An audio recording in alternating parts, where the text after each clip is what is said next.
todos para España, digamos, pero bueno, de vez en cuando hay que hacerlo también así, porque si no la gente, es mucha diferencia la gente que puede entrar cuando lo haces en un horario adecuado. Okay. Adelante.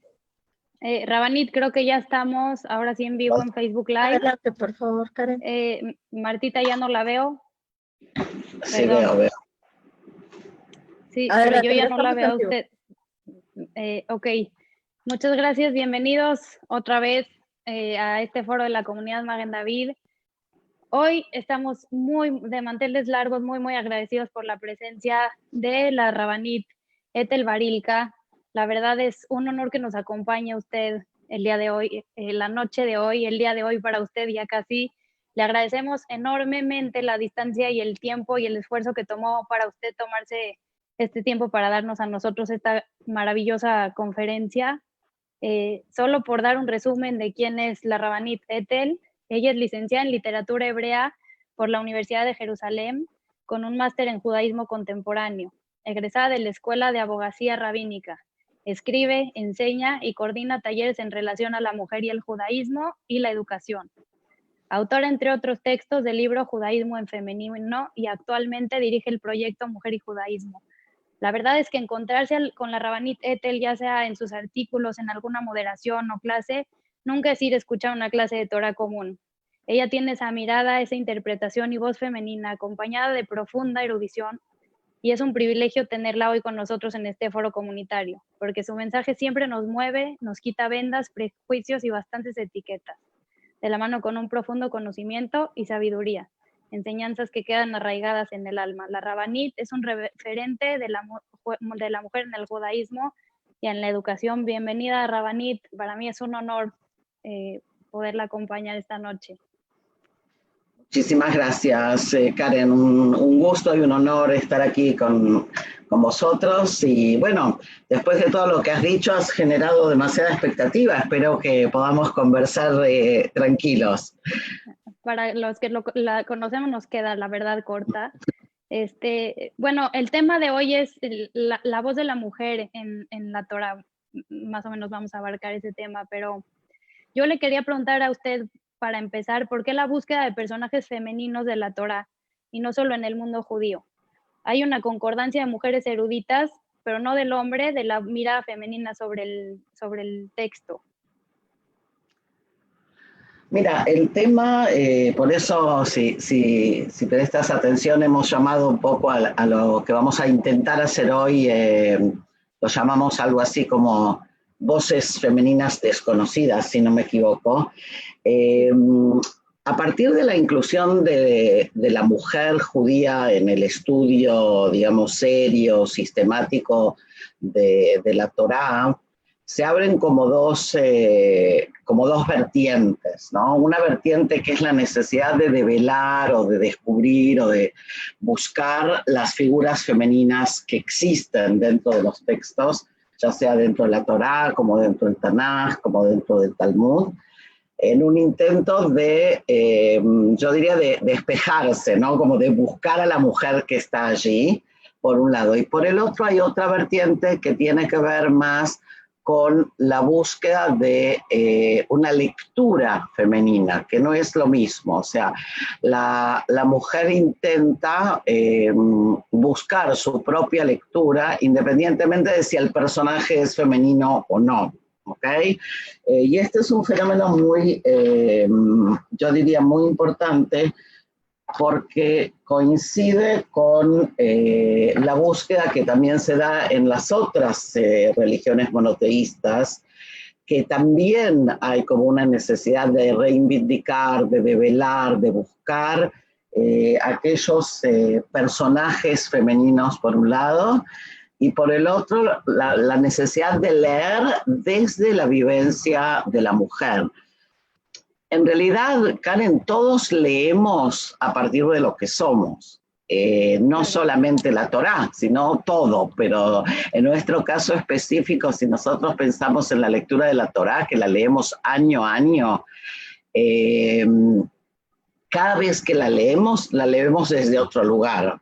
desde el lugar de nuestra vivencia en ese momento. Si somos jóvenes, si somos más adultos, si somos viejos, si somos hombres o si somos mujeres, si estamos sanos o si estamos enfermos. O sea que la lectura de la Torá, y yo creo que eso es lo rico, tiene que ver mucho con nuestra propia vivencia personal. También cuando leemos la Torá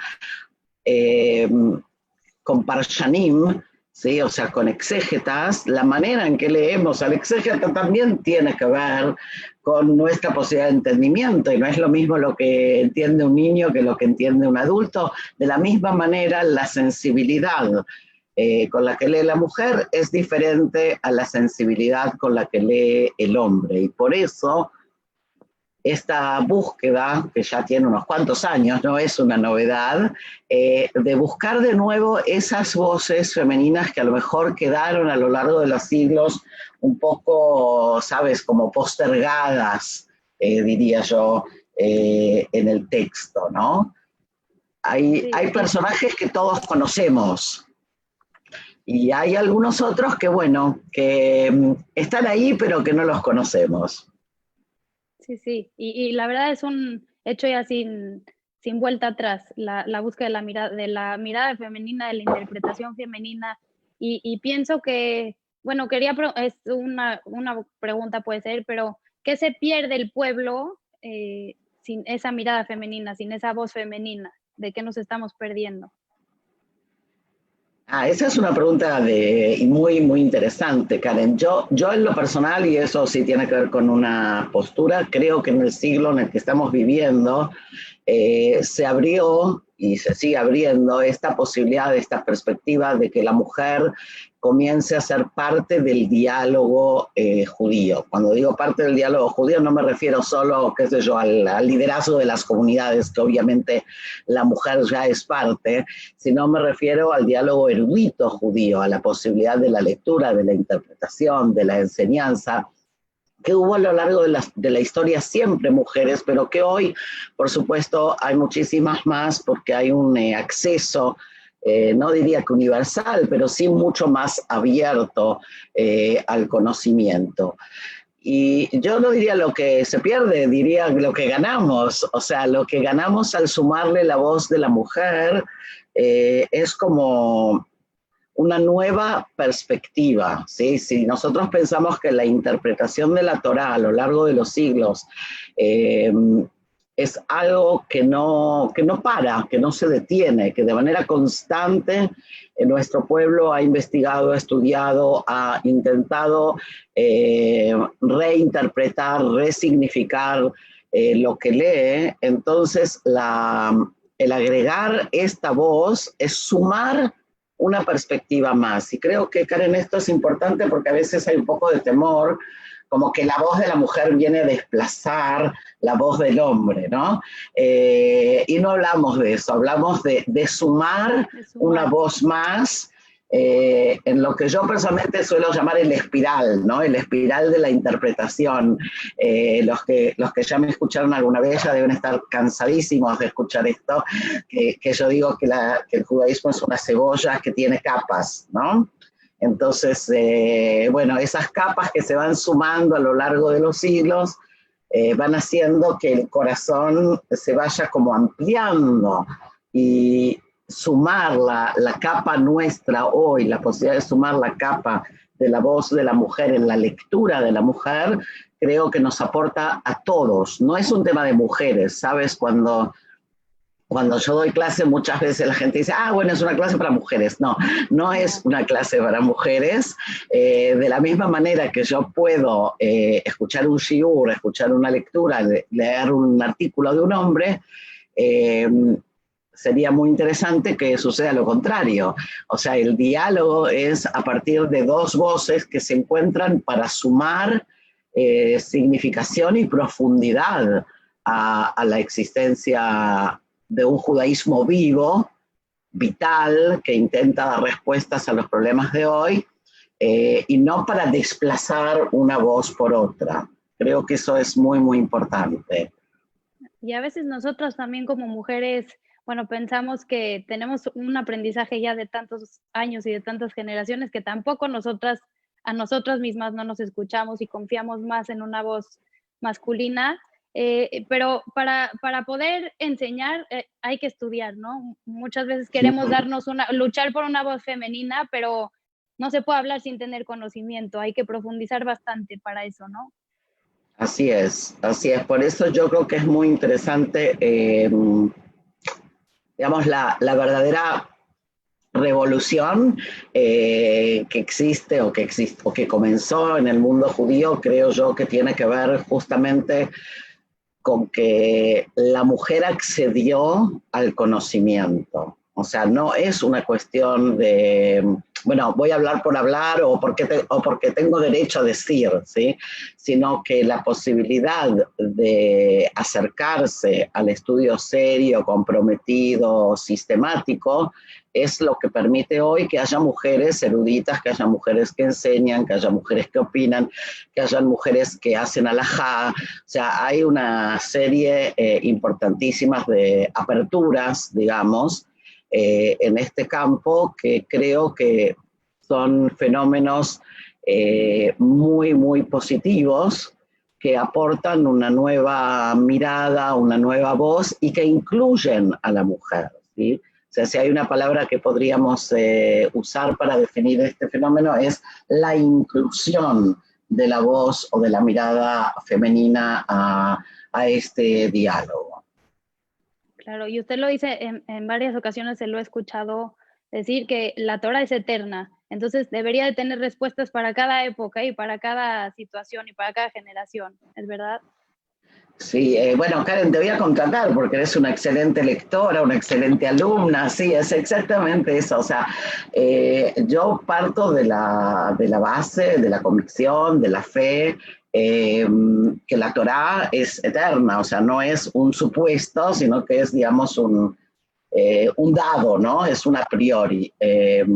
Y si es eterna, como bien dijiste tú, tiene que poder darnos respuestas, significados, a las problemáticas y a los momentos en que cada generación vive. Y nuestra generación hoy se enfrenta a situaciones diferentes a situaciones a las que se enfrentaban las generaciones anteriores, pero la riqueza, creo yo, tiene que ver con esa cebolla, y es que las respuestas no son inventos exteriores, sino que surgen a partir del propio desarrollo del estudio y de la propia lectura. Y eso no tiene que ver solo con el tema de la mujer, tiene que ver con absolutamente todo, ¿no? El otro día, por ejemplo, hablaba con un grupo de maestros sobre algo que nada que ver, sobre la Torre de Babel, ¿sí?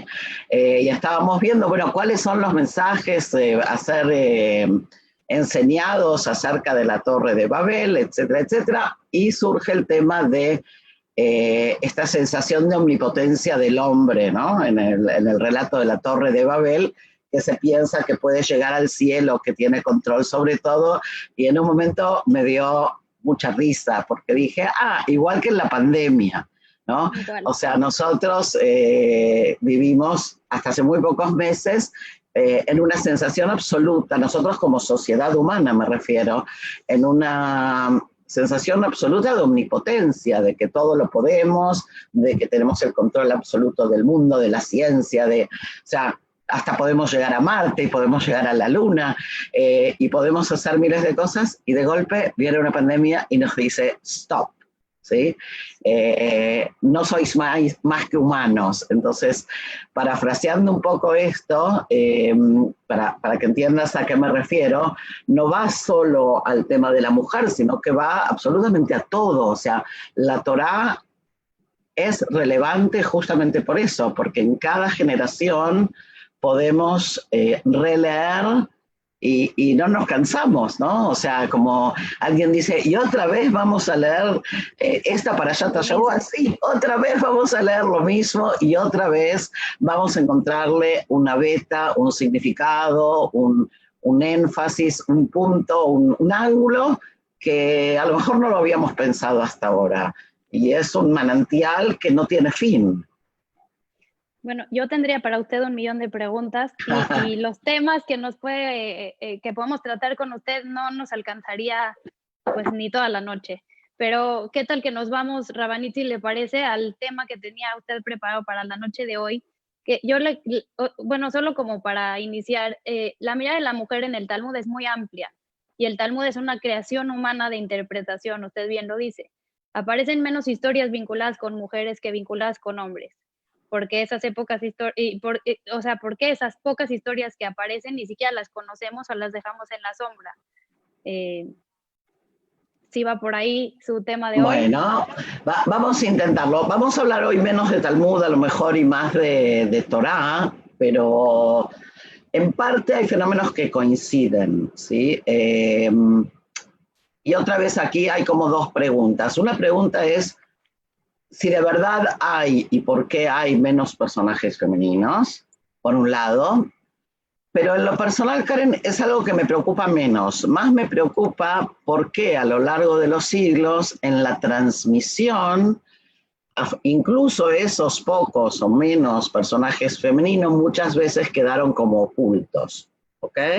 Claro. Entonces, para más o menos entendernos, ¿no? Digamos, hay una serie de figuras femeninas que todos conocemos, de hecho, las imaot, las matriarcas, ¿sí? O sea, todos sabemos que hay 4 matriarcas y todos sabemos también que hay otras 2 mujeres que son Zilpá y Bilá, de las cuales descienden, ¿no es cierto?, los hijos de Jacob, que también paréntesis para otra clase, que porque ellas no son matriarcas, si las tribus descienden de ellas en definitiva, ¿no? Pero bueno, eso es un paréntesis. O sea, hay toda una serie de mujeres, yo tengo aquí mis papeles, ustedes me disculpan que miro también para no saltearme nada, que conocemos, yo qué sé, Deborah la profetisa o Ruth, o Esther, o Mijal Bat Shaul. O sea, hay mujeres que tienen nombre y apellido, ¿ok? Claro. Después tenemos toda una serie de mujeres que existen, pero no tienen nombre y apellido, ¿sí? Entonces están las hijas de Lot, las hijas de Tzlofhad, las mujeres de Esav, ¿sí? O sea, son como categorías que sabemos que están, porque el texto las trae, las mujeres que donaron sus espejos para hacer el kior en el Betamikdash. O sea, hay una presencia femenina clara que no tiene una identidad, podríamos decir así, súper definida. Después hay una tercera categoría que a mí siempre me ha fascinado, pero hoy solo la vamos a nombrar, que es las mujeres que ni aparecen. O sea, no tienen ni nombre, ni apellido, ni presencia, como la mamá de Abraham, ¿no? Que también es una historia que suelo citar bastante, los que ya me han escuchado, por eso no me voy a repetir, pero el tema de la madre de Abraham para mí es apasionante, porque, a ver, Abraham tiene un padre que es Teraj, el cual es mencionado en el texto, el cual todos conocemos también por las historias midráshicas. Digamos, todos sabemos que el papá de Abraham tenía ídolos y Abraham fue y los rompió, ¿sí? Nos enseñan eso ya desde el jardín de infantes. Y eso es un midrash, obviamente esa historia no es traída o no es recogida en la Torá. Y nos queda clara, de alguna manera, la figura de Teraj, ¿no? Entonces, Teraj es aquel que comienza el camino, que sale al camino desde Ur Kasdim. ¿Y qué pasa con la mamá de Abraham? O sea, Abraham tenía que tener una mamá. Sí, ¿no? O sea, como que seguro tenía una mamá. Lo interesante pero se estremece es... uno teniendo una cultura tan, bueno, nada más sabio que nuestra Torá, nada tan infinito que nuestra Torá y que de repente llegue la Rabanit Barilka y nos diga después de tantos años, y usted me lo dijo, tenía que pasar, tenía yo que llegar hoy aquí a la comunidad. ¿Cómo es posible que nos sentemos con cualquiera y le digamos quién es la mamá de Abraham Avinu? y es difícil que alguien tenga respuesta. Claro, pero lo interesante, Karen, es que esta pregunta ya la hizo el Midrash, o sea, no es una pregunta del siglo XXI. Tú sabes que el Midrash, de alguna manera, trata de llenar los huecos, ¿sí? O sea, ¿qué hace el Midrash? El Midrash nos ayuda a entender, nos ayuda a interpretar y se mete en aquellos lugares donde, bueno, hay como necesidad de preguntar, ¿sí? Ahora, la ausencia del personaje puede ser leída de varias maneras, ¿sí? Están las que van a venir y se van a enojar y van a decir, porque ni siquiera mencionan a la madre de Abraham, ¿ok? Esa es una manera de mirar las cosas. Yo trato siempre de buscar la parte, la mirada constructora y no la mirada enojada. O sea, mi acercamiento a la Torá es un acercamiento de amor. Por lo tanto, claro, como decíamos antes, si es eterna y si la amo, seguramente algo me quiere decir. Y no es cuestión de enojarme. Entonces, una de las cosas que, por ejemplo, yo a veces pienso es que Abraham en el Lej Leja, en el vete de la casa, ¿sí? En el Lej Leja, me artzeja, mi moladetja, mi beit abija, vete de tu tierra, de tu patria, de alguna manera podríamos traducir, y de la casa de tu padre. Creo que no es casual, o sea, creo que no es casual el tema de que sea el padre y creo que no es casual la ausencia de la madre, porque de alguna manera hay como un mandato de cortar con las enseñanzas paternas y no con las enseñanzas maternas. Claro, esto no lo sé, esto lo puedo suponer. Lo que sí sé es que hay un mandato que tiene que ver con cortar con la enseñanza paterna. Y el Midrash lo va a intensificar más con estos ejemplos que vimos antes, ¿sí?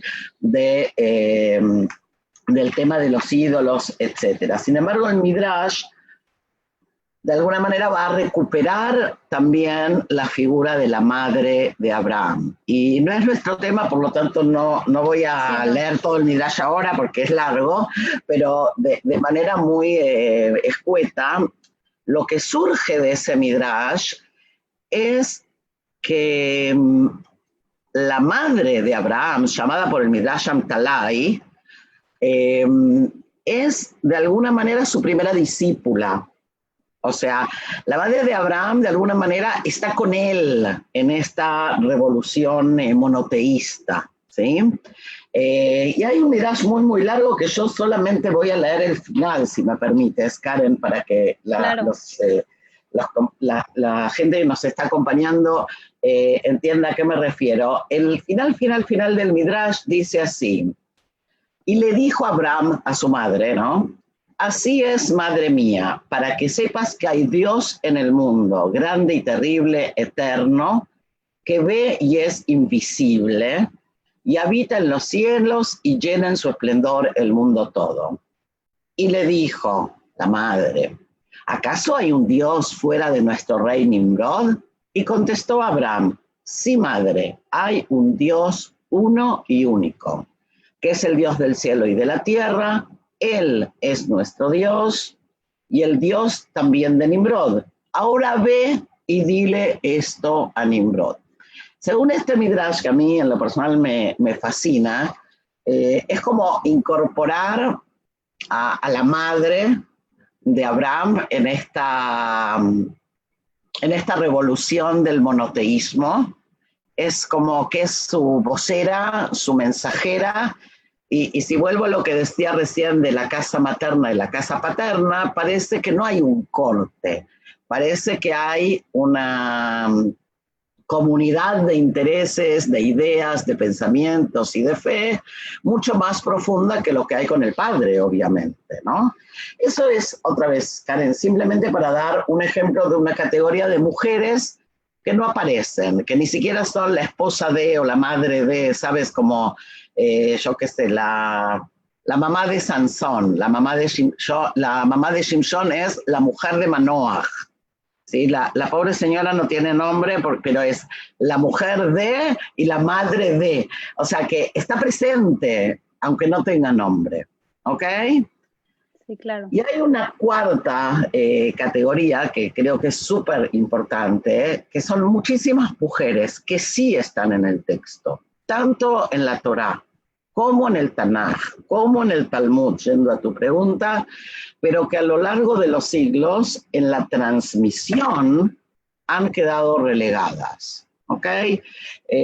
Un ejemplo es Serach, la hija de Asher, o Dina incluso, ¿sí? Dina Bat Yaakov, que cuando somos chiquitos no nos cuentan porque hay una serie de episodios que son censurados, pero tampoco nos cuentan después cuando es grande, ¿no? Y después de todo es la única hija de Jacob que es mencionada en el texto. Jacob tuvo solo una hija, signo de pregunta. Entonces hay toda una serie de otras mujeres, ¿sí?, que están pero no están. ¿Qué quiere decir están pero no están? Están en el texto, pero a lo largo de las generaciones no se ha contado su historia. Ahora, con esto no quiero decir que está hecho con maldad y está hecho a propósito, sino que hay también, hay creo que dos cosas. Uno, que cuando uno transmite, y eso también lo digo desde mi perspectiva de educadora, el tiempo no alcanza para todo. O sea que uno también elige.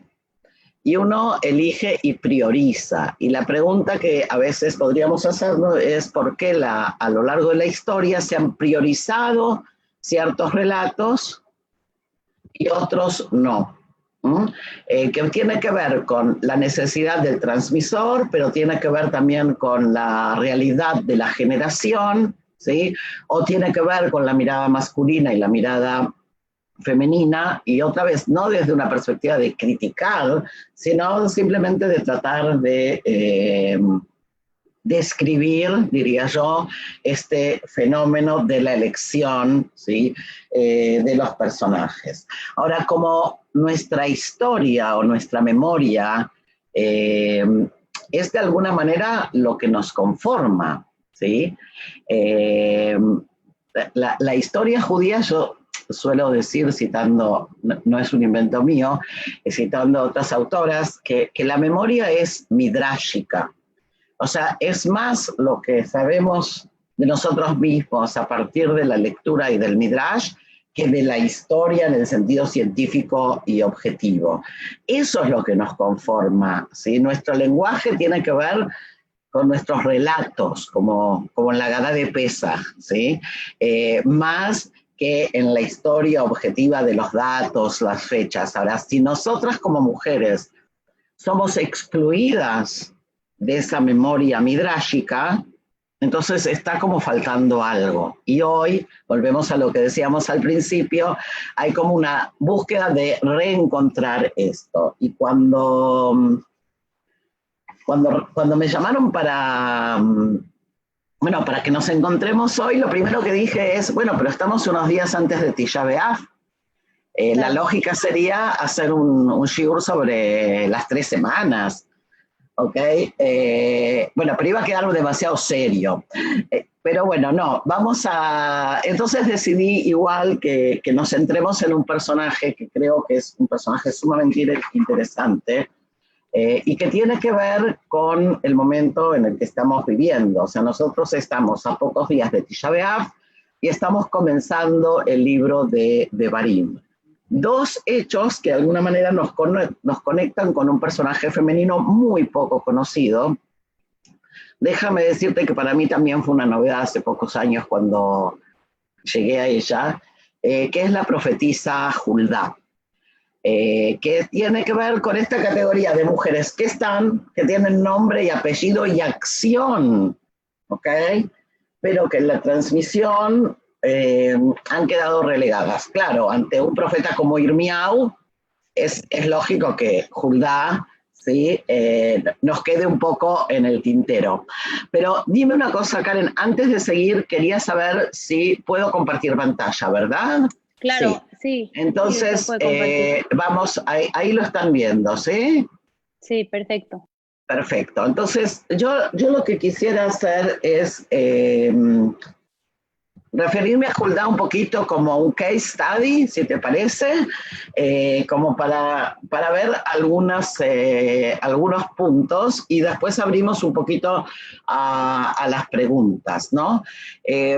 Huldah es una profetisa que pertenece a, quiero ver si tengo aquí el texto, o no, ok, que es mencionada ya por la propia Gemara como profeta, o sea, no es que yo lo estoy trayendo aquí como un invento mío, sino que está definida junto con las mujeres profetas que la Gemara nos trae. Simplemente estoy intentando encontrar el... Yo tengo su texto, si quiere. Me lo a ver, no, pero yo lo también, tengo impreso. Yo también lo tengo, aquí está. La Gemara en Megilá 14, ¿sí? Dice que son 7 las mujeres que profetizaron en Israel. Sará, Miriam, Dvorá, Haná, Abigail, Huldah y Esther. Yo creo que aparte de Huldah, a todas las otras más o menos las ubicamos, ¿no? Sí, un poco. A lo mejor estoy equivocada y después me vais a comentar vosotros, pero mi sensación cuando me encontré con Huldah fue que yo no la conocía. No solo eso, sino que este pasuk, no es un pasuk, este pasaje talmúdico acerca de las 7 profetas, sí lo conocía, pero nunca me había detenido a realmente ver cada una de ellas y pensar quiénes son, ¿sí? Incluso muchas de ellas, cuando nosotros pensamos, yo qué sé, cuando pensamos en Haná y pensamos en Shmuel, pero no necesariamente la pensamos profeta, ¿sí?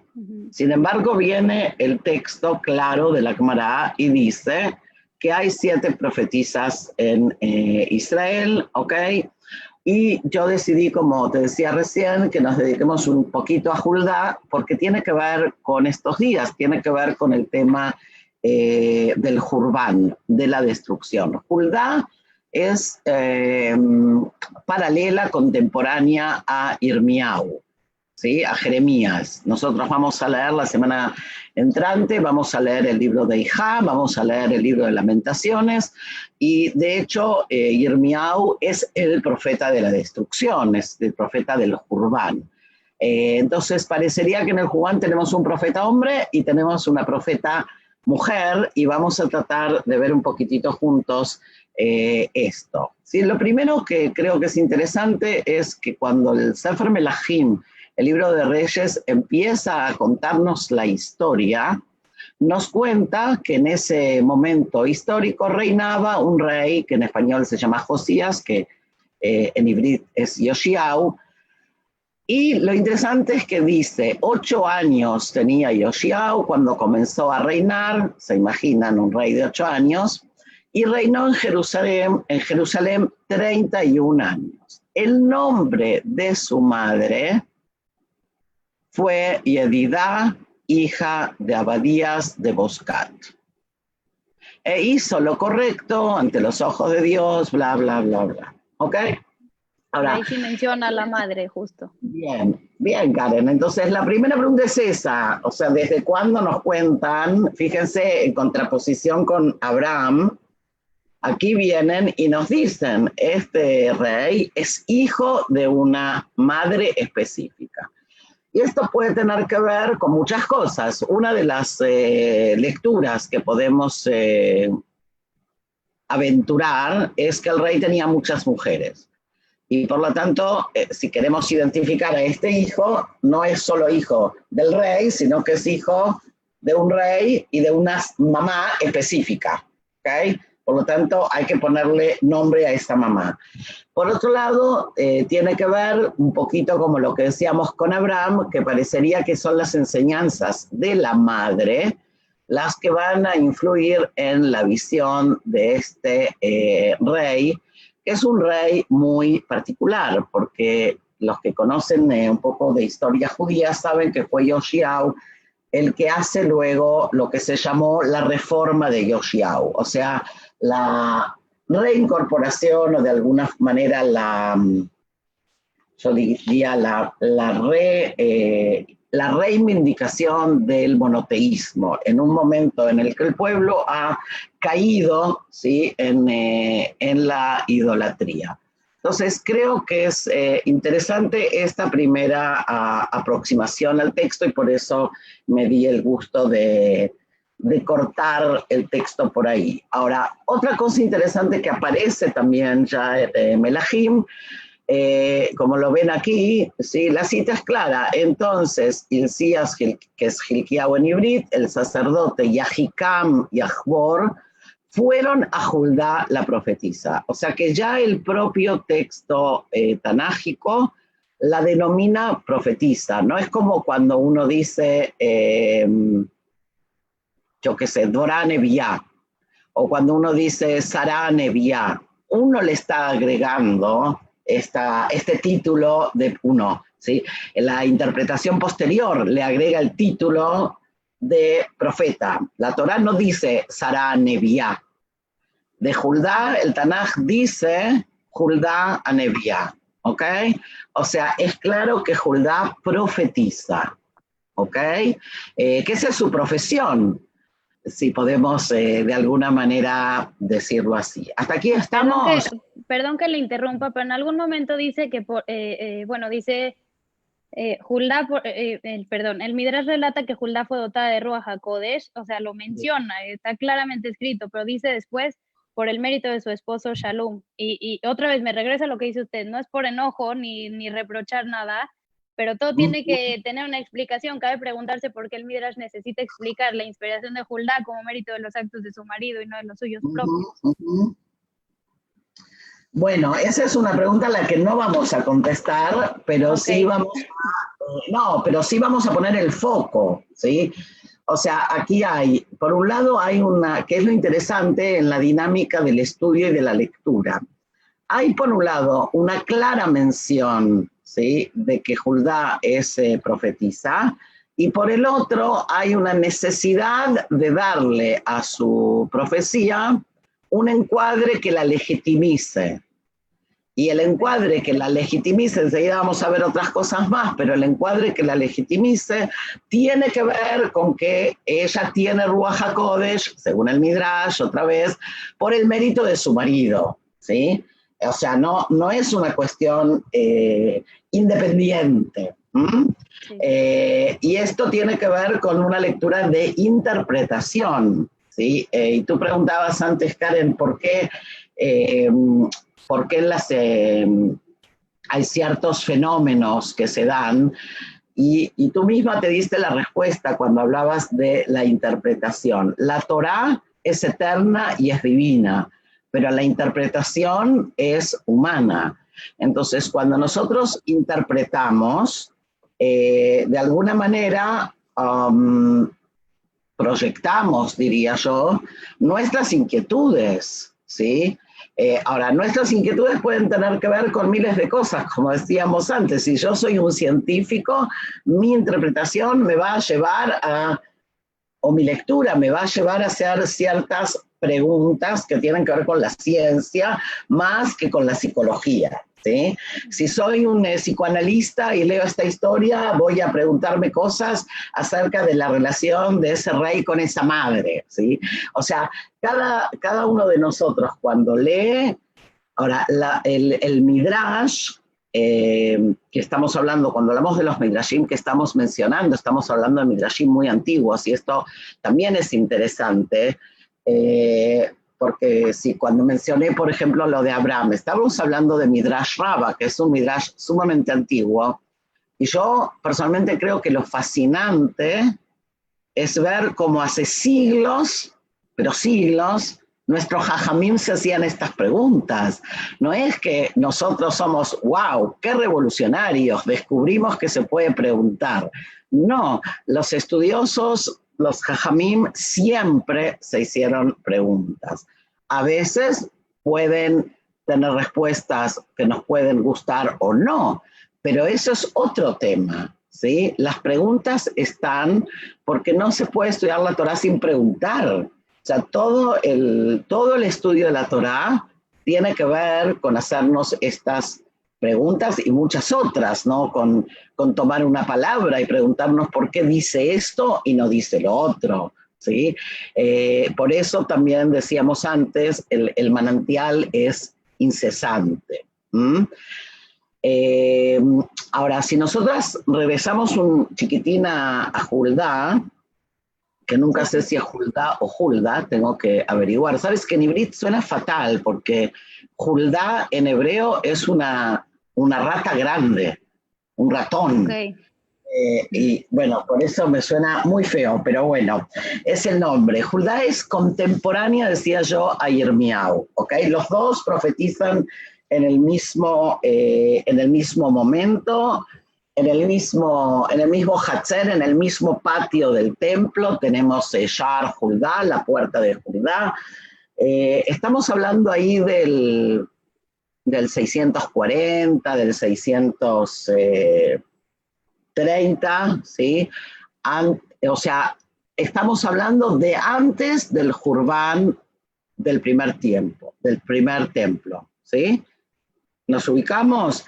Entonces, ¿qué es lo que comenta, qué es lo que nos cuenta el Tanaj en Melahim? Nos cuenta, antes de ir a la profecía, nos cuenta que hay un rey, que es Yoshiau, que decide reparar el templo que estaba en muy malas condiciones, que esto también es un dato importante, porque el templo estaba de alguna manera abandonado, y estamos hablando antes del Jurbán. ¿Por qué? Porque el pueblo había de alguna manera, digamos, se había desviado o apartado de las enseñanzas de la Torá hacia otros caminos. Y cuenta y relata el libro de Melahim que durante las limpiezas y las restauraciones del Bet HaMikdash se encuentra un libro, ¿sí? Y hay una discusión entre los estudiosos de cuál es el libro que se encuentra. Algunos dicen que es el libro de la Torá originaria, digamos, otros dicen que es el libro de Devarim, que es justamente el libro que estamos leyendo o comenzando a leer esta semana, por eso también me pareció interesante. Y el rey lee, ¿sí?, las profecías o lee, digamos, las advertencias de lo que le va a acontecer al pueblo si se desvía de los caminos de la Torá. Muy conmovido, según el relato, el rey Yoshiau rasga sus ropas y entra en un estado de consternación y de duelo, y envía al sacerdote, como vemos aquí en el versículo que aparece en pantalla, a Huldá, o sea, a hablar con la profeta.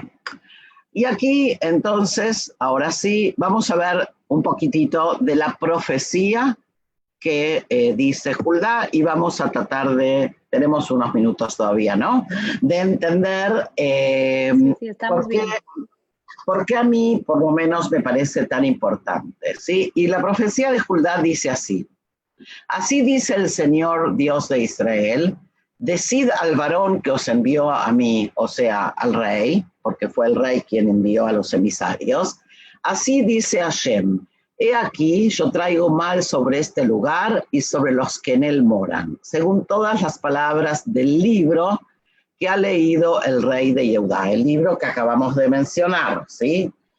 Por cuanto me dejaron a mí, o sea, abandonaron a Hashem, y quemaron incienso a dioses ajenos, provocándome a ira en todas obras de sus manos, y mi furor se ha encendido contra este lugar y no se apagará.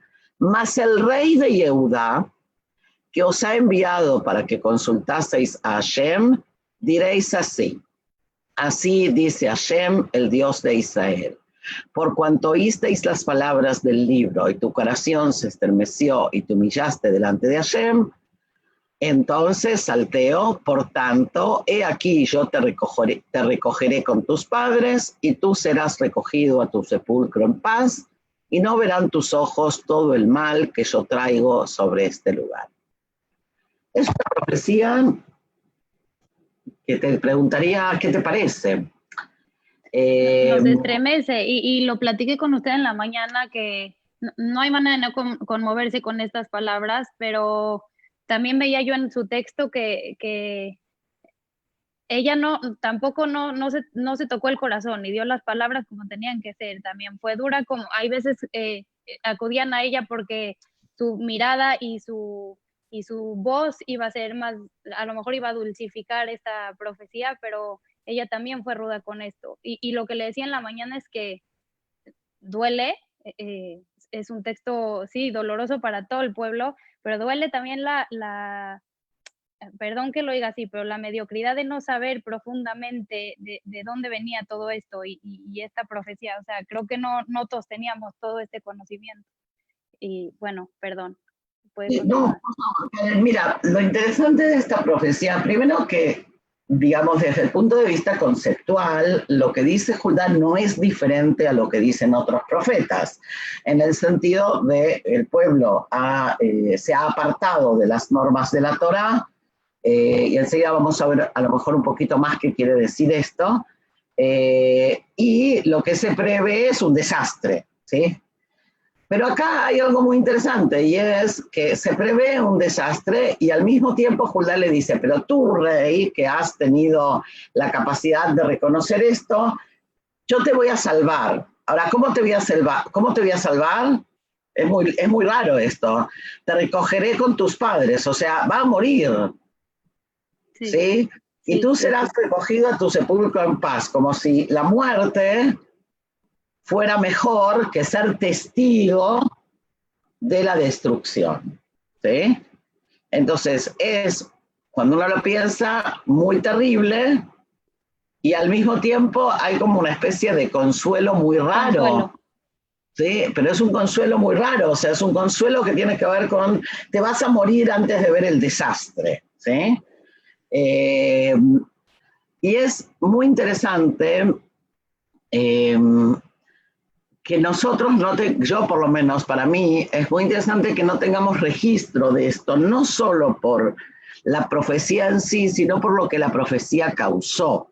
La profecía de alguna manera fue el trigger, el disparador para que Yoshiao termine de hacer la reforma, o sea, limpie el templo, reinstaure, ¿sí? Las festividades, reinstaure el monoteísmo, prohíba la idolatría y enseguida, a lo mejor en unos minutos podemos referirnos un poquito más a esto, pero cuando nosotros hablamos de idolatría, y lo comentábamos el otro día en otra clase, a veces tenemos un problema en el siglo XXI de entender qué quiere decir, ¿no? O sea, cuando pensamos en idolatría, pensamos en, yo qué sé, en muñequitos de barro, en estatuillas, en prenderle velas a imágenes, pero la idolatría a la que se refiere la Torá va mucho más allá de esto. Sí. ¿Sí? Estamos hablando de un periodo paganista donde, de hecho, la idolatría tiene que ver, por ejemplo, con sacrificios humanos, ¿sí? Con los hijos. Me permite citar justamente o sea, sus palabras en este aspecto? Digo, no sé, perdón por interrumpir, pero usted dice así: idolatría implica una concepción del mundo por la cual el hombre pierde su particularidad moral y ética. No es libre de elegir, depende de fuerzas externas a él, a las que adora incondicionalmente de modos y maneras que incluso atentan contra la vida humana. Y sí, es justamente lo que usted dice, nos imaginamos la idolatría como la idolatría del kinder de muñequitos y si fuera así, todos estamos muy cerca de la idolatría también.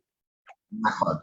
Pero si tú miras la seriedad con la que la Torá trata el tema de la idolatría, es uno de los temas centrales junto con el tema del asesinato y el tema de las relaciones sexuales prohibidas, ¿no? O sea, son como las tres grandes transgresiones, que no vamos a entrar ahora en eso, pero que son casi paralelas en muchísimos aspectos, incluso en el tema de Kiddush Hashem, ¿no es cierto? O sea, entonces quiere decir que la idolatría tiene una profundidad muy importante, que tiene que ver con esto de estar dispuestos a sacrificar la vida humana, que tiene que ver a estar dispuestos a hacer actos amorales. Y como tú me has citado, no me voy a autocitar, pero lo importante no es quién lo dice, sino que es este pensamiento pagano que tiene que ver con la adoración también de fuerzas, ¿sí? Algunas que son fuerzas de la naturaleza, pero como si el hombre estaría supeditado a eso en una manera determinista en la cual no puede elegir optar. Y si hay algo que nuestra Torá nos enseña es que somos libres de elegir, ¿no es cierto? Nos dice, te hemos puesto el bien y el mal, ubajarta bajaim, y elegirás la vida, pero la elegirás, puedes también no elegirla. Ahora, la no elección tiene también sus consecuencias. Yo no digo siquiera que es un castigo, es una consecuencia. Cuando uno elige una cosa, sabe y es responsable de las consecuencias de su elección. ¿Okay? Entonces, nosotros aquí vemos estas advertencias que hacen los profetas acerca de la destrucción. O sea, ¿por qué viene la destrucción? Y estamos otra vez unos días antes de Tisha B'Av. No vamos a hablar ahora de Tisha B'Av, que la semana que viene hago una clase sobre eso, después les cuento. Pero si estamos hablando de la destrucción, entonces tenemos que entender la profundidad de la crisis, porque si no parecería como que dicen, Dios se enojó, ¿sabes? Como dijiste tú, es el cuento del Kinder, ¿no? Dios se enojó porque los Yehudim se portaban mal. Bueno, esa versión nos sirve hasta los 10 años, como mucho. Nosotros como personas adultas, como personas pensantes, tenemos que poder entender la profundidad de este mensaje, que tiene que ver con otra cosa, tiene que ver con que en la medida que caemos en esa clase de pensamiento y de conductas, nos apartamos totalmente de la visión monoteísta de nuestra Torá y del mandato que de alguna manera tenemos como Yehudim de traer la santidad al mundo. Entonces, es fundamental entender las profecías de Judá, pero todas las profecías en ese contexto, ¿ok? Ahora, hay una pregunta, Karen, que si me permites, yo quisiera plantear al público y a nosotras mismas, que creo que es también muy interesante. Voy a compartir un minuto más la pantalla con un texto que es un texto de la Gemara, ¿sí? La Gemara, ¿dónde estamos? Te he perdido, no te veo, y yo te quiero ver porque si no parece que hablo sola. Ahí está. La Gemara, en el mismo folio que hablábamos antes de Megilá 14, donde menciona a las profetisas, pregunta acerca de Judá y hace una pregunta sumamente interesante para nuestro tema, y es que si Yirmiyahu estaba allí, ¿cómo es que Judá profetizaba? O sea, ¿qué onda? ¿Cómo puede ser que si hay un profeta tan importante como Yirmiyahu, haya una mujer que esté profetizando? ¡Wow! Ahora, no solo está profetizando, sino que el rey decide ir a consultarla a ella. ¿Ok? Entonces la Gemara encuentra en esto por lo menos una pregunta, si no un problema, y da 3 respuestas diferentes que me gustaría que las veamos porque creo que echan luz sobre el tema. La primera respuesta es, dice así, disculpen porque las traducciones siempre son problemáticas, pero dice, por respeto a Yirmiyahu, quien era su superior, habría sido apropiado que ella no profetizara en su presencia. dice la Gemara, ¿no es cierto? Y responde, los sabios de la escuela de Raf dicen en nombre de Raf que Hulda era una parienta cercana de Irmiau y no se opuso a que ella profetizara. O sea, ante la pregunta esta de cómo puede ser que estando Irmiau, que es el profeta mayor, ¿sí? Presente, ella profetice, la primera respuesta de la Gemara es, lo que pasa que eran parientes y a Irmiau no le molestaba, ¿sí? Que Hulda profetice. Ahora fíjense que figura aquí el concepto de que Irmiau era superior. O sea, hay también un dato que es importante históricamente, que es que hay profetas más importantes que otros, ¿sí? O sea, no tiene que ver solo con el tema de hombre o mujer. También hay profetas hombres que son unos más importantes que otros. Entonces, la primera autorización tiene que ver con que Irmiau la dejó profetizar porque era de su familia. La segunda respuesta, los sabios de la escuela del rabino Sheila dicen, porque las mujeres son más compasivas y él esperaba que lo que ella les dijera no fuera demasiado duro.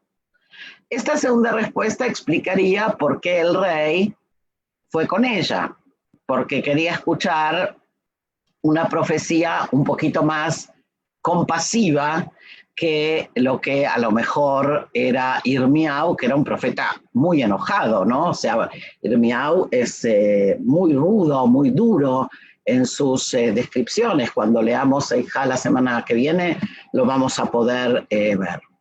Y la tercera respuesta tiene que ver, dice Rabbi Yohanan, una respuesta totalmente diferente. Irmiau no estaba allí en ese momento porque fue a traer a las 10 tribus de su exilio. O sea, simplemente Hulda pudo profetizar porque Irmiau no estaba. ¿Ok? Independientemente de cuál es la respuesta, lo que creo que es interesante es que ya el propio Talmud hace la pregunta, ¿sí? Ahora, otra vez, yo puedo leer esta pregunta desde dos perspectivas. La perspectiva amistosa y la perspectiva enojosa. Desde la perspectiva enojosa uno puede decir, claro, porque otra vez la mujer, nadie le presta atención, ¿ok?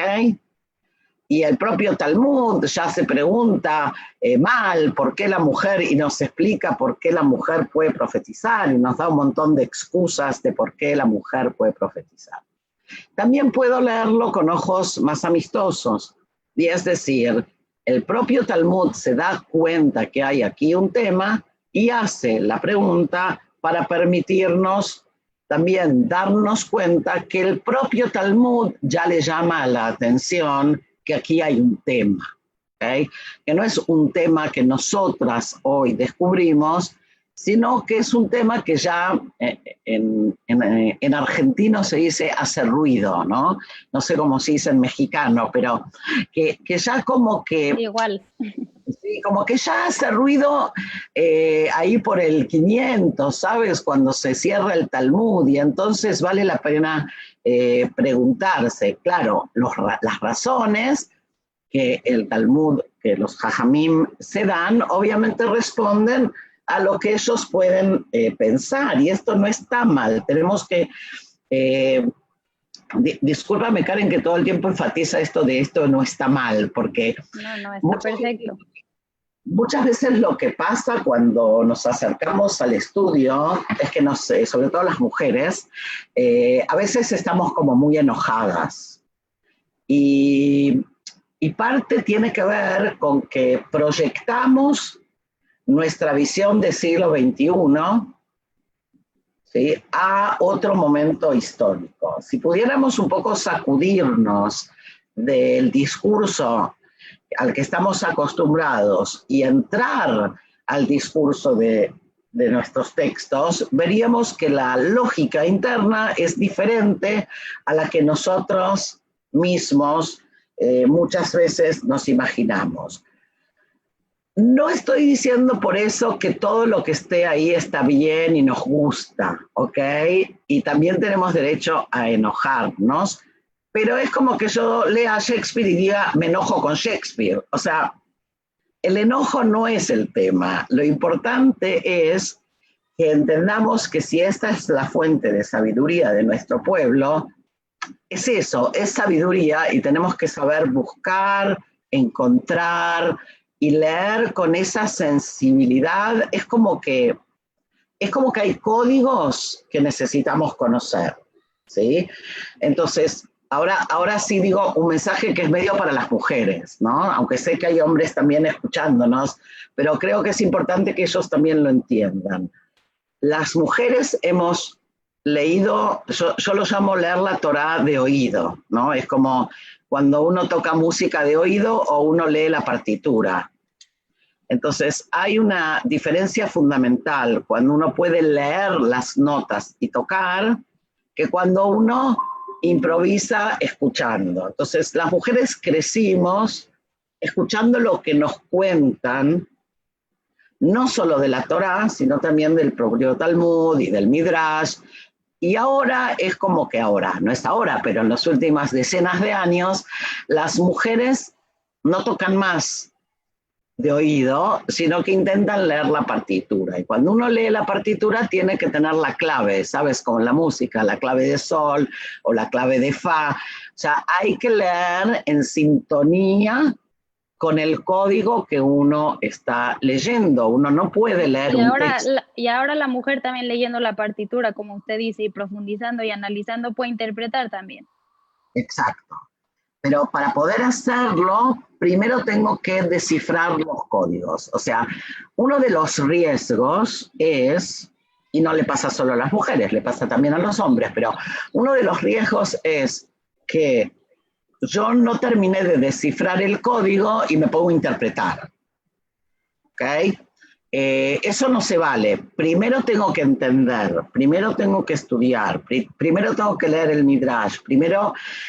Y después voy a poder apelar a mi propia asociación y a poder distinguir entre lo que es texto, lo que es midrashico, lo que es interpretativo, lo que es halajá y lo que es mi propia interpretación creativa acerca de un texto, como decíamos antes en relación a Abraham. No está escrito, ¿no es cierto?, cómo era la madre de Abraham, pero viene el Midrash y plantea cosas. De la misma manera, uno hoy lee y puede repensar ciertos mensajes. En ese sentido, creo que el ejemplo de Huldá es un ejemplo fantástico, porque es un personaje que yo diría que no es menor. O sea, el hecho de que una gran reforma se haya hecho en el templo a partir de las palabras de la profecía de Judá,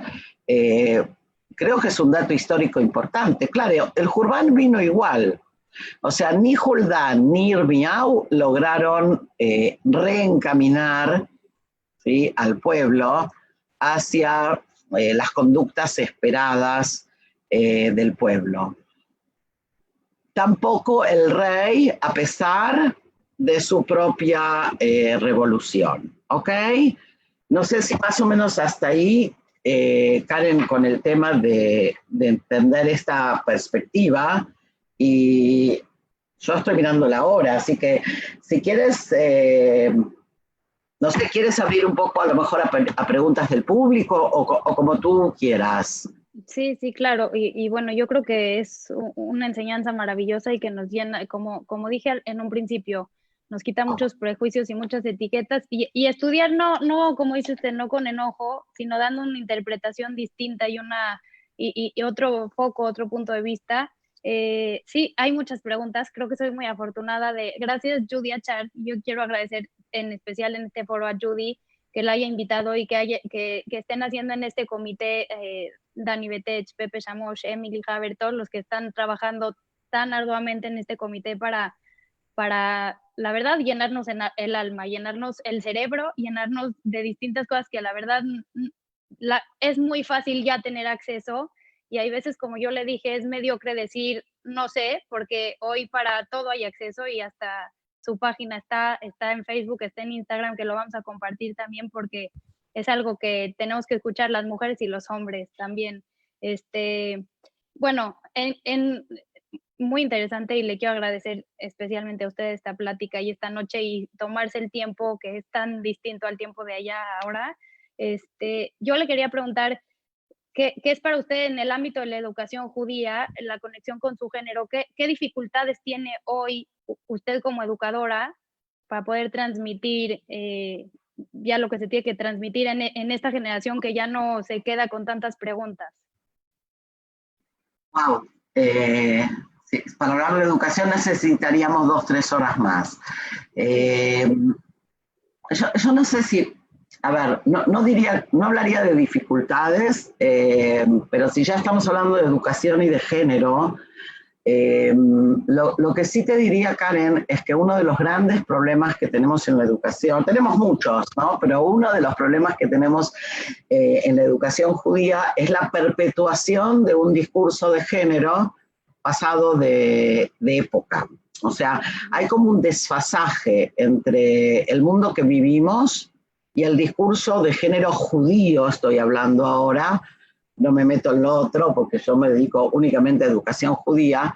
Hay un discurso de género judío que de alguna manera, de manera paradójica diría yo, perpetúa ciertos prejuicios, ciertos preconceptos, ciertos enojos, en lugar de poner el énfasis en construir, ¿no?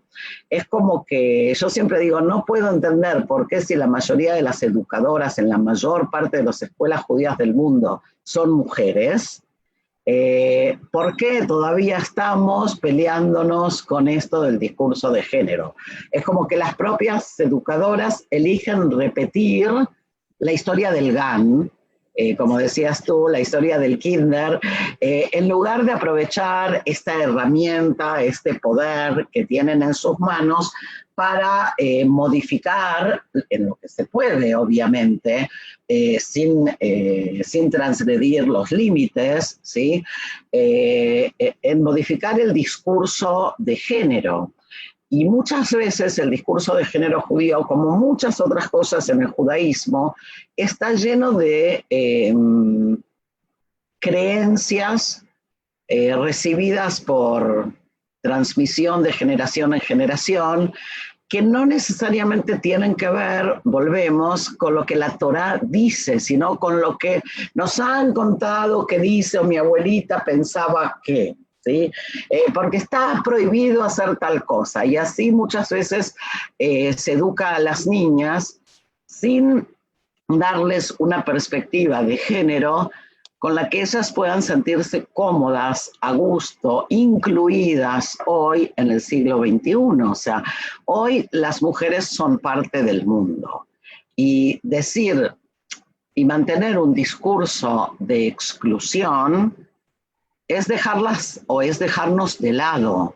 Y nadie quiere, creo yo, dejar a las mujeres de lado. O sea, que lo que yo diría es que llegó la hora de hacer un break, un stop y revisar el discurso de género, o sea, tomar conciencia, ¿sabes? La educación es un trabajo permanente de reflexión. Es la parte que por lo menos que a mí más me gusta, es la parte más difícil, y es elegir por qué digo lo que digo, ¿sí? O por qué enseño lo que enseño. Entonces, para hacerte, por ejemplo, un comentario, estaba hablando yo el otro día con un grupo de maestros, no en Latinoamérica, y hablábamos de Bereshit, así como te conté antes lo de Babel, había surgido el tema de Agar, ¿no? Y entonces, bueno, todo un debate sobre Agar, y en un momento dije, ok, ¿y qué pasó con Sará? Porque resulta que en perspectiva, dentro del programa que se estaba armando, Agar ocupaba un lugar mucho más importante que Sará, ¿no? Entonces también tenemos ese peligro. Entonces no se trata de cambiar una cosa por la otra, volvemos, se trata de lograr los equilibrios, se trata de sumar, se trata de decir, ok, hay algo en el discurso que tengo que revisar. Entonces, no como en mi época, que ni nos hablaban de Agar, pero tampoco o no nos contaban la historia de Diná, ¿no es cierto? Pero tampoco que solo la historia de Bereshit ahora es Diná y Agar. ¿ok? No se trata de eso, se trata justamente de poder equilibrar y poder mirar estos temas, primero con menos censura, segundo pensando en las necesidades de la generación, ¿sí? Hay ciertos mensajes y ciertos discursos que yo creo que son inapropiados para las mujeres del siglo XXI, y cuando digo las mujeres me refiero a todas, las mujeres observantes y las mujeres no observantes, porque hay también en esto un poco de mito. Las mujeres observantes también han accedido en el siglo XXI, ¿sí?, a un mundo de conocimiento y a un mundo de acción que las saca del espacio cerrado del hogar como estaban antes, y que también las pone en contacto con el mundo, y por lo tanto también necesitamos un discurso que es un poco diferente. No sé si con esto más o menos, Karen, te respondo un poquito. Sí, muy bello. Y yo pienso que su filosofía, esto de decirnos que no trata de pelear, sino trata de buscar un equilibrio y sumar. Y al final creo que la Torah es lo más sabio, lo más sabio que tenemos, lo que nos encamina, lo que nos dice cómo dirigirnos en la vida. Y al final también como mujeres nos protege y nos da un valor que nunca, nunca se nos ha quitado. Y hay veces en la búsqueda del feminismo judío, busca la mujer extremos como cosas en las que la Torah misma nos protege. Y a lo mejor puede haber un como límite de hipersensibilidad, y hay veces buscamos como mujeres asumir obligaciones que no fueron creadas para la mujer, habiendo tantas otras, porque usted repite muchas veces que la Torah serían muy pocas las mitzvot que de verdad no puede cumplir la mujer. La Torah fue dada por igual a hombres y mujeres. Creo que me voy a ir por concuerdo con Silvia Cherem, que le manda un abrazo muy fuerte y dice que fue muy interesante la plática y nadie sabe más del tema que usted. Bueno, aquí hay una pregunta que dice, ha dicho antes que cuando se le dice a Abraham de su casa, parentela, etcétera, es un mandato de cortar con la educación paterna o algo parecido. Sin embargo, no es así con la visión materna. Mi pregunta es, si alguien tiene una madre que no le ha dado la mejor educación o es una persona muy poco fiable de seguir como ejemplo, ¿aún así hay que mantener ese vínculo o también hay que cortar con ese nexo de la misma manera que con la del padre? Eso es una pregunta tramposa. A ver, cuando comenté lo que comenté, lo comenté en relación a Abraham. No dije que todos debemos cortar con la casa paterna y seguir la materna, ¿ok? Lo que sí dice la Torah es Vayazov ish et aviv beimo bedabak beishto. O sea, todos en algún momento, dice Bereshit, debemos abandonar a nuestro padre y a nuestra madre para unirnos, ¿no?, a nuestra pareja. Eso es un símbolo de adultez, es un símbolo de autonomía. Hay algunos que se casan pero siguen pegados a mamá y papá, ¿no? La Torah dice eso muy claramente, o sea, hay una acción de corte, de abandono, en el buen sentido de la palabra, que tiene que ver con la posibilidad de autonomía. Entonces, cuando yo mencioné el ejemplo de Abraham y su madre y su padre, no estaba diciendo, bueno, ahora todo el mundo tiene que dejar la casa paterna y seguir la casa materna. El tema de si uno debe seguir a un padre o a una madre que tiene malas enseñanzas, digamos, es un tema que la propia Torá ya plantea, ¿no es cierto? Cuando vemos el tema de Cabé de Tabija de Timeja y respetará en los mandamientos, en los 10 mandamientos, que respetarás a tu padre y a tu madre, se plantea el tema de si uno debe respetar o no a un padre, por ejemplo, que le dice a uno que debe de violentar las mitzvot. Y obviamente uno no debe, uno debe cumplir las mitzvot y no dejar de cumplirlas porque el padre o la madre digan que no hay que cumplirlas. Por otro lado, y no es el tema de hoy, por eso no voy a entrar en súper profundidad, hay un concepto que creo que es importante y es que la Torá nos obliga a respetar a nuestros padres, no necesariamente a amarles. Y es una diferencia importante porque amar es algo que nadie puede obligarnos. Respetar es otra cosa. Ahora, yo puedo cortar con alguien y al mismo tiempo seguir respetándole. Son como categorías diferentes, ¿sí? Entonces, también sobre esto podríamos hacer toda una clase sobre el tema de la relación con padres y madres, pero para la persona que preguntó, otra vez, yo estaba hablando específicamente del caso de Abraham, donde la orden está dada en masculino, por eso lo mencionaba, ¿no? Sí. Bueno, dice aquí un comentario la señora Flores, que siempre está aquí presente, que no haya hombre sin mujer, ni mujer sin hombre, y no ambos sin la presencia divina que dice Bereshit Rabá. Seguramente usted sabe muy bien. Ya sé. Hay una pregunta que creo que fue contestada, pero por si no quedó claro, dice, ¿por qué cree usted que estas mujeres han quedado al margen? Se puede entender, espero no equivocarme con que la razón radica en que estos textos han sido interpretados por hombres y enseñados por hombres. Sí, a ver, yo creo que tiene que ver con dos cosas, ¿no? Uno, que la propia persona que pregunta lo está diciendo, y es que la transmisión formal, por lo menos en el ámbito judaico, en general a lo largo de la historia, pero no solo en el judaísmo, sino en general en toda la cultura occidental, estuvo en manos de hombres. ¿No? Por eso decía yo esta paradoja de que ahora la educación está en manos de mujeres en el periodo moderno, pero el discurso sigue siendo el mismo.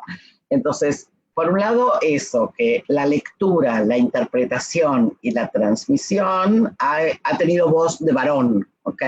Ni para bien ni para mal, ha tenido, es un dato de la realidad. Eso es una parte de la historia. Y otra parte creo que tiene que ver con esto que decíamos antes de poder priorizar. O sea, cuando uno tiene un tiempo determinado para transmitir cosas, uno elige, ¿sí?, qué cosas transmitir. Entonces, hay como ciertos temas o ciertas figuras que son las centrales y que seguramente en la casa, qué sé yo, esta semana fue el aniversario de la muerte, del fallecimiento de Rashi, ¿sí? Seguramente en la casa de Rashi sí sabían las hijas de Rashi quién era Hulda. O sea, en donde hay la posibilidad de una erudición y un conocimiento más total, seguramente haya muchas más cosas que se sabían o que se saben, mientras que cuando nosotros tenemos que elegir cuáles son los contenidos o los mensajes, obviamente tenemos que priorizar. Y el problema se presenta cuando queremos enmendar esto poniendo el énfasis en estas cosas y a veces damos vuelta al asunto para mal, en el sentido de que ponemos énfasis en lo secundario y dejamos lo primario. Entonces, también decía yo, hay que tener cuidado de esto y buscar el equilibrio, ¿sí? No es contar la historia de Dinah en lugar de contar la historia de Rachel y Lea, es contar la historia de Rachel y Lea y también la de Dinah, ¿ok? Entonces, claro, no sé si con eso más o menos queda aclarado un poco este punto. Creo que está muy claro. Y bueno, parte de su filosofía es también, como habla mucho usted, de la inclusión de la diversidad de culturas, y al final todos nos enriquecemos de cualquier cultura, de cualquier país. Entiendo que la mirada en Israel, digamos, puede ser muy distinta a la mirada aquí en Latinoamérica, y usted misma lo dijo, también en Latinoamérica, en diferentes países es muy distinta, podría ser otro mundo, y también en un mismo país, en nuestro México, tenemos muy, muy grande diversidad, y ahí está la riqueza, porque al final, como usted lo dice, la fragmentación en tema de diversidad cultural por orígenes, pero tenemos todos una plataforma en común. No sé si quiere agregar algo. Tengo otra pregunta, pero no sé si está muy clara. Bueno, dice, ¿en dónde quedan los estudios judaicos en toda esta relectura y reinterpretación de textos a la luz de las nuevas tendencias en los estudios de género y o feministas? De nuevo, léeme el principio de la pregunta. ¿En dónde quedan los estudios? Perdón, porque yo tampoco entendí muy bien. ¿En dónde quedan los estudios judaicos en toda esta relectura y reinterpretación de textos a la luz de las nuevas tendencias en los estudios de género? por Sí, lo que no, estamos no me queda muy claro a qué se refiere con en dónde quedan los estudios judaicos. Eh, yo diría que es al revés, los estudios judaicos son el centro y después vendrá o no la mirada de género. Lo que no podemos, a mi criterio, ¿no? O sea, lo que no puedo hacer es leer la Torá, por ejemplo, poniéndole los filtros sin leer primero el libro, el texto básico, ¿no? Uno de los problemas que tenemos en el estudio de la Torá, independientemente de si somos hombres o mujeres, es que cuando vamos a leer la Torá, muchas veces ya traemos inconscientemente incluso una serie de datos o de conocimientos previos que nos hacen interpretar lo que estamos leyendo sin de verdad leer. Es como la historia de los ídolos que decíamos antes, que cuando tú le dices a veces a alguien, pero eso no está en la Torá, se te queda mirando y te dice, no, sí, claro que está en la Torá. No, no está en la Torá, ¿sí? No, no está en la Torá. O sea, hay un montón de historias y relatos que hemos de alguna manera, nos hemos nutrido de ellos y que son fundamentales en la educación, pero que cuando venimos al estudio de la Torá, tenemos que saber, a mi criterio, otra vez esto tiene que ver con una cuestión de visión, tenemos que saber distinguir entre lo que es toránico y lo que es midrashico. Si nosotros sabemos distinguir, vamos a poder hacer las preguntas, y si podemos hacer las preguntas, vamos a poder incluir también la mirada de género. Pero si nosotros leemos todo mezclado, está muy difícil poder preguntar, ¿sí? O sea, el conocimiento judaico es, para mí, el eje. Después hay una lectura de género que es natural, como decíamos antes, a partir de la propia vivencia femenina, y yo creo que es importante. Es la percepción natural, no es que uno va a buscarla, ¿sí? Sino que hay un prestar atención a detalles diferentes, ¿sí? Tú sabes que la mujer en general es bastante detallista, entonces hay como un poner miradas sobre lugares que a lo mejor no se habían puesto antes, ¿sí? Claro. Pero no sé si la persona que preguntó quiere volver a afilar la pregunta con gusto, pero los estudios son fundamentales. Ok, bueno, ya creo que voy a cerrar con dos porque también ya nos alargamos mucho y usted también creo que está bastante cansada. No te preocupes, son sí, casi exacto. Nosotros somos los que sí. A usted le cuelga el día. Bueno, dice que no solo por idolatría se destruyó el Betamigdash, pero entiendo también que no podemos tampoco profundizar en todo. Claro que usted en sus artículos, por eso digo, lean a la Rabanit, vamos a poner su página y todo. Sabemos que por incesto, idolatría, por el odio entre hermanos, corrupción total de valores, que hace imposible el sostenimiento de cualquier sociedad. Y usted lo dice muy claro, pero pues no profundizamos en todos los temas porque sería muy, muy difícil. Hay un comentario aquí que dice, la mujer siempre tuvo el rol principal oculto en la Torá, nos enseña que por ella salimos de Egipto y también la hija de Paró también profetizaba igual que Miriam. Rashi fue Rashi por su mamá, dice Jacobo Curso. Eso sin duda, todos somos quienes somos por nuestra mamá y por nuestro papá también. Sí, o sea, no hay mucho lo que agregar a este comentario. El tema de la mujer oculta es justamente lo que estamos tratando de descifrar, ¿no? El hecho de que el Midrash y el Talmud en el Midrash hayan tenido que reivindicar la presencia de la mujer, nos muestra esta necesidad ya desde muy temprano, ¿sí? Entonces el hecho de poder decir, por el mérito de las mujeres justas fuimos redimidos de Egipto, o poder decir,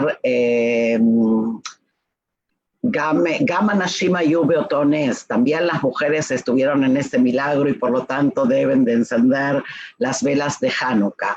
Esa clase de expresiones, otra vez, se pueden leer desde dos perspectivas.